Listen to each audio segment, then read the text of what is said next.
In this video, we'll talk about some corollaries of Lagrange's theorem. So recall that Lagrange's theorem says that if G is a finite group and H is a subgroup of G, then the order of H, that means the size of H, divides the order of G. So here's a corollary. Again, a corollary is something that immediately follows from, in this case, Lagrange's theorem. So let P be a prime number, then every group of order P is cyclic. And here's the proof. So let G be a group of order P, and pick an element, lowercase g, in the group that's not the identity element.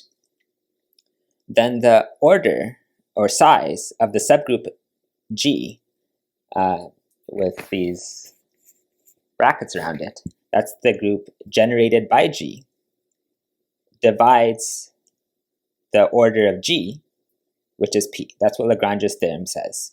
That if you have a subgroup like so, its order has to divide, in this case, P. But P is a prime number. And so the only numbers that divide a prime number are 1 in itself. And so that means that the size of this subgroup generated by G is either 1 or the prime number P. But we can eliminate the possibility of 1 because our group is not just the identity element, since we chose G to be an element other than the identity. So it has more than one element. And so therefore, this subgroup generated by G has size P, and therefore it has to be the whole group, because G, capital G, the group, is a group of size P, and the subgroup generated by G also has size P, and it's a subset of G.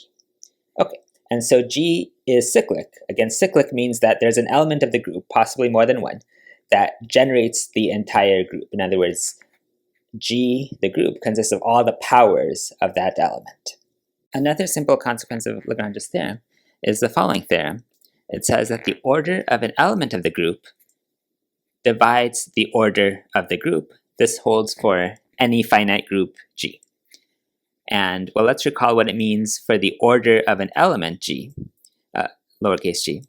And what that means is if the order is, say, V, then G to the V is the identity element, and it's the smallest positive integer V. In other words, the subgroup generated by G consists of the identity element, G to the first, G to the second, and so forth, all the way up to G to the V minus 1. And so V is also the number of elements in the subgroup generated by G. So that's what I'm trying to indicate here, that the order of an element is equal to the order of the subgroup it generates. And then by Lagrange's theorem, we know that that order of the subgroup has to divide the order of the group. And so that's the theorem, or the proof of the theorem. Okay, so let's do a simple example. Let's take G to be the units in Z mod 7Z. Here's one way of writing this. Normally, I've been writing it this way, is how our book does. And so what's the difference between Z7 times and just Z7? Well, Z7 contains 0, 1, 2, 3, all the way up to 6, and the group operation is addition. Whereas Z7 times, you throw away the 0, and, well, you throw away everything that has a common factor with 7. But because 7 is prime, it amounts to just throwing away the 0, and then the group operation is multiplication. Okay, so the order of Z7 times is 6. There are just 6 elements. Again, the order, this is the symbol for order, and that just means size. And then what's the order of 2? Well, according to this theorem, it has to divide 6. The theorem doesn't specify exactly what the order is going to be, but let's just figure it out then. We just have to compute the powers of 2. That's how we're going to find the order. So this is the subgroup generated by 2. So 2 to the first, 2 to the second, and then 2 to the third. 3 is the very first positive integer that when we raise to that power, we get a 1 in the group, or the identity element in the group, because 2 to the third is equal to 8, and then 8 is the same as 1 in mod 7 land. And so the order of 2 in Z7 times is 3. And that's also the order of the group it generates. And so this is just illustrates this theorem because 3 does indeed divide 6. Let's also compute the order of 6. And again, we're still in Z7 times. And well, 6 is the same as -1 in mod 7 land. So very quickly you can see that -1 squared is 1. And so the order of 6 is 2. You could also do 6 squared is 36, and 36 is 1 mod 7. And so the order of 6 is 2. And then once again, 2 divides the order of this group here, which has 6 elements. There will be no elements in here of order 5, because 5 does not divide 6. Also, there's no element of order 4. But we found an element of order 2, and on previous page we found an element of order 3. Now, is there an element of order 6? Well, it turns out there is. And namely, I take this element of order, take this element 2. This has order 3 from the previous page, and this element -1, which we just found is order 2. And then the order of their product, because, the order of their product will be the least common multiple of 3 and 2, the least common multiples of their orders, and so the order will be 6. -2 is the same as 5 in mod 7 land, and so I'm claiming that 5 has order 6 in this group, and let's just check this very naively by looking at the powers of 5. So we start with 1, then 5 squared is 25, which is 4 more than 21, and so 5 squared in this group is equal to 4.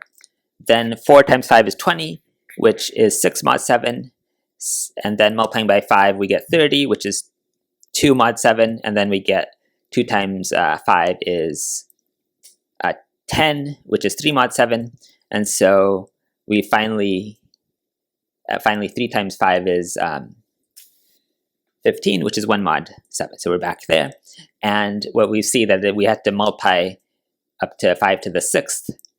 So 1, 2, 3, 4, 5, and then back over here. 5 to the 6th is congruent to 1 mod 7, and that's the 6 is the smallest power that we raise 5 to get the identity element. Lagrange's theorem also provides a proof of Fermat's little theorem from number theory. This is the theorem that says if P is a prime number and G is any integer with GCD of G and P equal to 1, then G to the P minus 1 is congruent to 1 mod P. And so the proof is look at this group Z mod P times, and so it has size or order P minus 1. Just like when P was 7, we saw that this group had size 6, so that carries over to the general situation of a prime. Not for any integer though, only primes. Does this group have size 1 less than the prime? Okay, and these are the elements of ZP times. And then view this integer G as an element of this group. There should be a times here. Okay, and so for example, we would view 20 as 6 mod 7. And Lagrange's theorem says that the order of this group generated by G, let's call that V, divides P minus 1. Now, by definition of V being the order of G, that means G to the V is congruent to 1 mod P, because 1 is the identity element in our group here. And so then, since we know that V divides P minus 1, we can raise both sides of this equation here to the P minus 1 divided by V power, and what we get is G to the P minus 1 is congruent to 1 mod P. Here's a simple concrete example if you didn't understand all this. So let's take P to be 7 and G to be 2.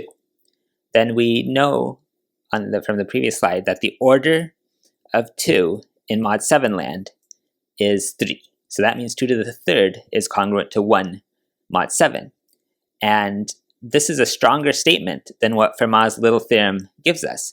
Fermat's little theorem says 2 to the 6th power, just 1 less than 7, 2 to the 6th power is congruent to 1 mod 7. And well, we can get this by just squaring both sides of this equation. If 2 to the cubed is 1 mod 7, then 2 to the 6th is also 1 squared, which is 1 mod 7.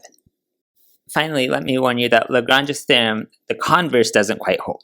So remember, Lagrange's theorem says, well, you start with a subgroup H of a group G, and then the order of H divides the order of G.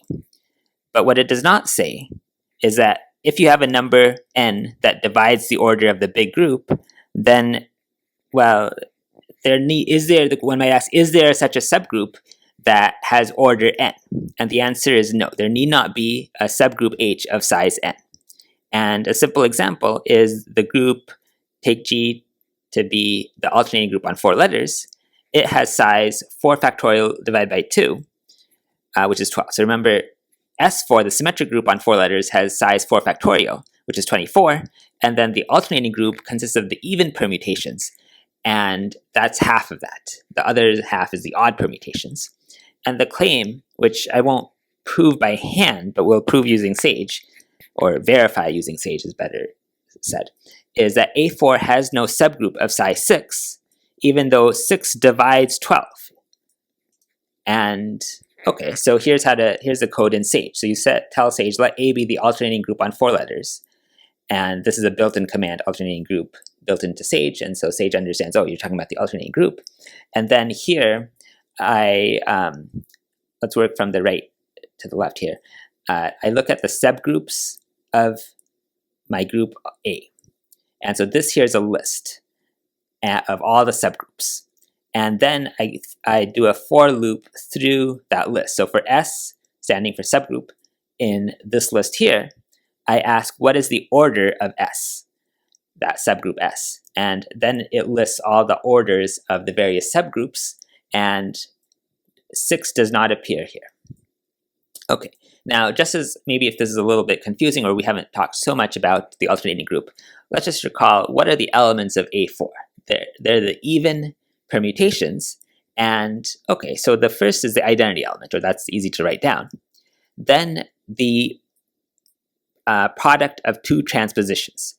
So again, a permutation is even if it can be written as a product of an even number of transpositions. So each of these is a product of 2 transpositions, so it's these are even.